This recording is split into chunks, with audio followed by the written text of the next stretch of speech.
Alright, so before we go on to one of the more notorious and loathed straight-to-video sequels, we can talk pretty briefly about American Psycho, which we've talked about on the channel before. Everybody's talked about American Psycho, everybody knows it. Everybody knows why we love it. It's dark and creepy, but it's also got this very darkly funny element to it. It's got the satirical jabs. It's got the stellar Christian Bale performance that basically brought him back to stardom after he had a pretty successful childhood. And then this is the one where I feel like people kind of really started to take notice of Christian Bale, the adult, and that's gone through his, career that's made him now one of the biggest names out there. And it's and then the ambiguous ending, a lot of ambiguity throughout it. When you have to decide just how reliable or unreliable of a storyteller Patrick Bateman is, and how much we can trust him, and the different ways you can look at like every individual scene in this movie and come to your certain conclusions. And the fact that it doesn't really feel like there's a right answer as to what exactly is reality, what's in his head, whatever. Just so many fascinating things about this movie. And basically all of it is ignored and forgotten once we get to American Psycho 2, starring Mila Kunis, which is apparently sometimes referred to as American Psycho 2 All-American Girl as the subtitle. So yeah, and not only does it ignore all of like the themes, and it doesn't seem to have any interest in that or the tone or anything like that. It's got like she narrates and she kills people. That's about it. So we get this opening, which I think the movie's terrible reputation never quite recovers from. This being the opening moment where, as a child, Mila Kunis' character kills Patrick Bateman while he's in the process of killing her babysitter. And she decides as a small child that she's going to start killing serial killers like Dexter or something. But then other motives come to light, kind of. So they try to kind of take the unreliable narrator approach also with this, but not near the nuance, I guess you could say. But before we talk about exactly how this movie just ignores basically everything that made the actual American Psycho what it is, I guess we can give this movie, or attempt to give this movie the benefit of the doubt, and I'm going to try throughout this to give this movie the benefit of the doubt, because as anybody probably could have guessed, it was not supposed to be American Psycho 2 when it was written. It was one of those movies that was written as something entirely different called The Girl Who Wouldn't Die. And then they got a hold of it and they're like, let's just throw a couple of American Psycho details into this and then sell it as that. And that's why it is what it is. So I'm going to assume the original script was probably just a serial killer, instead of it being Patrick Bateman, and that's probably it. Maybe the narration was probably also in there, but yeah, that's what we're working with when we start. And it actually, when you take that into account, and you take into account like how it starts, it doesn't start off bad. Like, there's actually like, hope that it could be a decent standalone movie if you put the American Psycho stuff out of your head. It starts that way. There's even a really clever line that gives it like a really good start. It's when she's looking around at her classmates in this class that's taught by William Shatner, who used to work for the FBI. And she's trying to work her way in to be his assistant, because the legend is that if you're his assistant in this class, that's basically your ticket to being in the FBI, which is where she wants to be, so that she can stop serial killers. So when we get to this point and we introduce that whole thing, she's looking around at her classmates and her competition, and there is a character played by Robin Dunn, and she says of him, she's saying how, like, he's an idiot, and he got his way into this class basically buying his way in, because he has a rich family, and the line is, how do you think he got into this school? Can you spell donation? He can't. It's like, that's a really good line. That's a line that would be in a good script. So, right away, it feels like there's hope. So, then it kind of starts to crumble quickly after, which, what sucks is this movie is basically its own worst enemy, because the movie has things going for it. It has interesting ideas, interesting plot threads, but the way the movie is gets into this pattern where it seems like it's cutting off all of its story threads way too quickly. I'm gonna guess it's an attempt at being unpredictable, or attempting to be unpredictable, but here's the thing, like, this Robin Dunn character, Robin Dunn, who is basically the king of straight-to-video sequels, because he's in this, he was Sebastian in Cruel Intentions 2, he was the lead in The Skulls 2, he's in Species 3, he's in, like, so many of these. And so he plays this character that she seems to have really set her sights on, and it's really interesting when she has a dinner with him, and we are kind of getting a vibe of his character, because the way she sets him up, it's like, oh, this guy's just an idiot that bought his way into school. But there's this quality to him and his performance where it's like, he almost seems like the one that could be dangerous. There's a vibe about him, like, he would be the guy that's, hanging out with, Timothy Bryce and Craig McDermott, those guys that Patrick Bateman hung out with. Like, he'd be one of those types. And then you think, when she introduces these three rivals, there's him, there's Lindy Booth, and there's a guy named Keith, played by the late Charles Officer. So they set up that these are her three rivals. These are the three people that are in her way to become William Shatner's assistant and get herself to the FBI. So you think that's basically what the movie's going to be, is how she works her way through these three rivals. Well, she goes to dinner with Robin Dunn and then basically kills him immediately. She strangles him with a condom. So there's that. And so they cut that off right away. And like I said, he was an interesting character because he almost seemed like he would be the sociopath. And the reason this might feel ambiguous in this moment is because of a previous scene where it's the first place this movie shoots itself in the foot, where we introduce one character that gets in her way, so she kills them brutally. But the thing about it is, the movie doesn't reveal right away that it's her that's killing her. It's a figure in a hoodie that we don't see. And so it's like, if you're watching it for the first time, you might be thinking, oh, so it must be, maybe it's a fake out, it's somebody else, we're supposed to think it's her, but there's like a second killer, maybe. But no, it's, when she kills Robin Dunn, like a couple of scenes later, it's revealed that it's her. So that's a mystery element for a second that's not a mystery element. It's exactly what we think it is. So it's okay, so now she's already down to two rivals. And the movie hasn't even been on for like half an hour at this point. So already one step has gone down. So then it gets to the point where, as she's dragging him away and she sees a therapist, we realize that she's a lot more delusional than she initially set up. So it makes sense that this is where it could get interesting, where it could get ambiguous like the first movie does, where she talks about how, oh, I just want to get into the FBI so I can, stop serial killers. So the people I'm killing now, that's just, killing few to save many.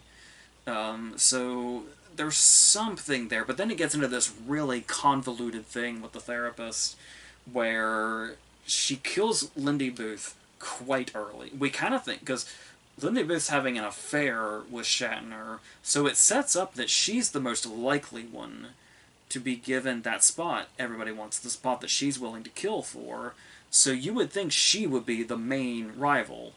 But she's killed very anticlimactically, very quickly, and she sets it up like she hung herself.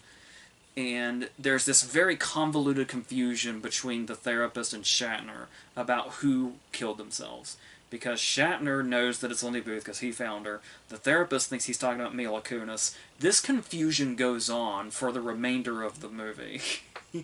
And there's not really a whole lot of point to it at the end of the day. So that's something that could have been more interesting than it ended up being. But yeah, it does feel like we get she very quickly getting to points that we could have been building to and building suspense towards.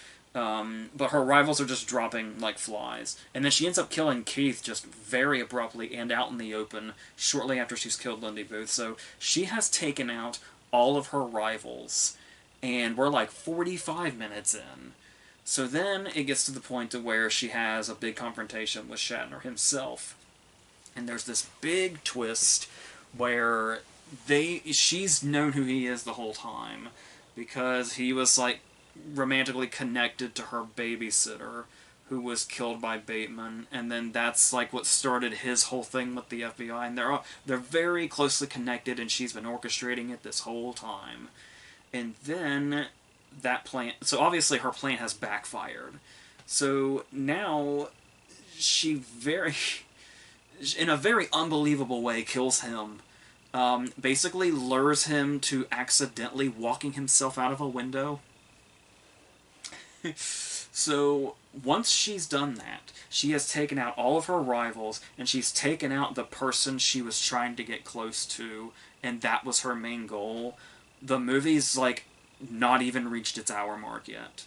So, like I was saying, maybe it's going for unpredictability, but it also just feels like everything is happening way too early. And it's just... And all it's doing is leading to this very sort of underwhelming climax.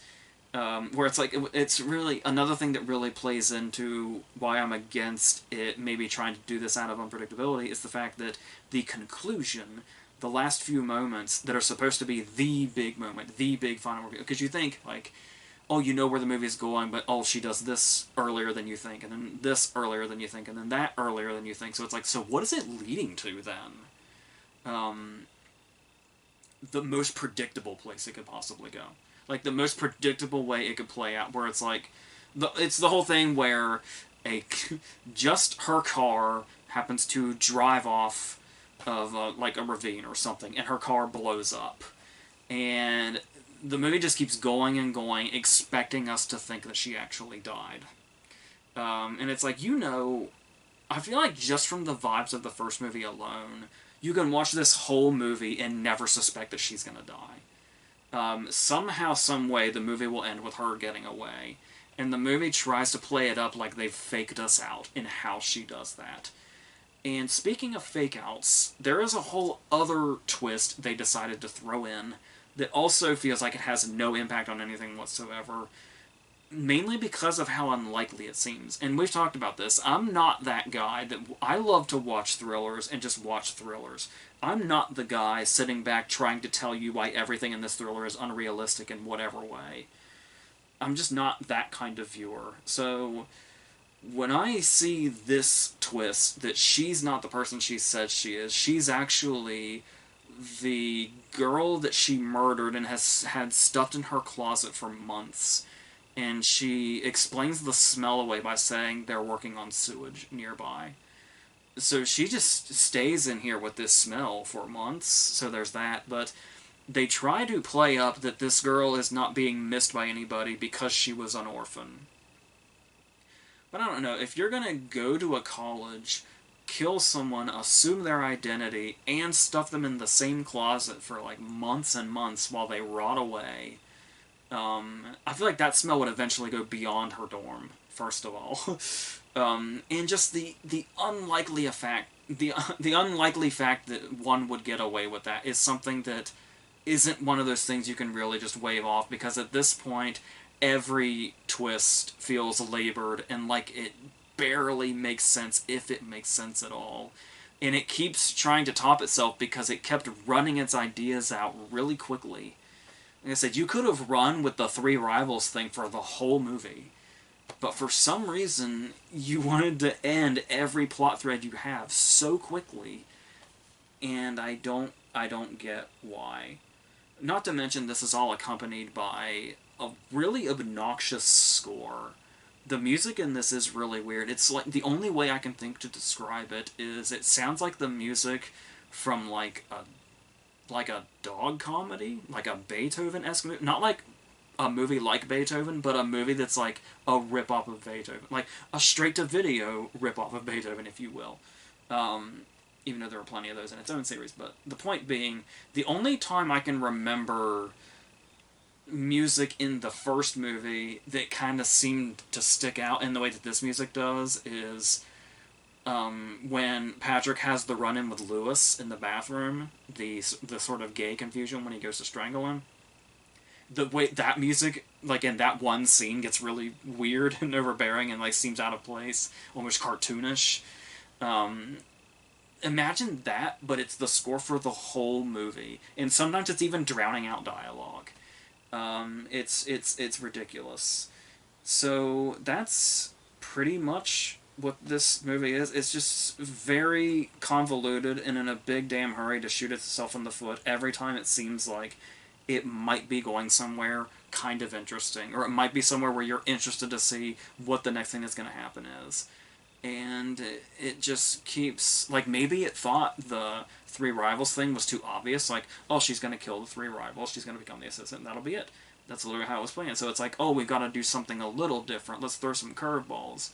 But this is just, it's trying to do too much as far as trying to sort of fake the audience out. But I could get where this might have been a totally filmable script when it started. I'd be curious what else they changed apart from just like throwing Bateman into the opening scene. Like, and like maybe the narration was added to. I don't know, but it's yeah. It's not like, I just really have a lot of questions when I look at it, and some confusion as to why they'd make some of the decisions they did. It's not like I'm yanking my hair out going, this is the biggest, most shameful piece of shit ever, the way it's kind of built up as. Like, a lot of people have written it off, like, Bret Easton Ellis, like, talks shit about it, which, that makes sense. Mila Kunis has kind of written it off, and said that she regrets doing it. Lately there's probably a few things Mila Kunis regrets, but yeah, this is, I think if you think of it as it was a different script at one time, makes it make more sense. But when you when you have that opening scene where she kills Patrick Bateman as a child, and you think of it as an American Psycho sequel, yeah, I think that's clearly where most of the vitriol comes from. But I don't like hate it with like venom. It's just really, it's kind of an annoying movie. It's what it is. Like, I'm annoyed by it, but I'm not like seething with rage about its existence, because frankly it's just not an American Psycho movie, and it never was. So that's, when you come to terms with that, maybe you can see something about it that's somewhat worthwhile if you just crave thrillers, which I'm one of those people. But even as somebody that craves thrillers, this just is not satisfying at all. So that's how I feel about this one. So we'll leave that at that. We've got plenty more of these to go through. We've also got Stephen King stuff and franchise stuff, a couple of franchises. One we would have already done, one later at the end, and some other stuff in between. So until the next thing, I think that's it.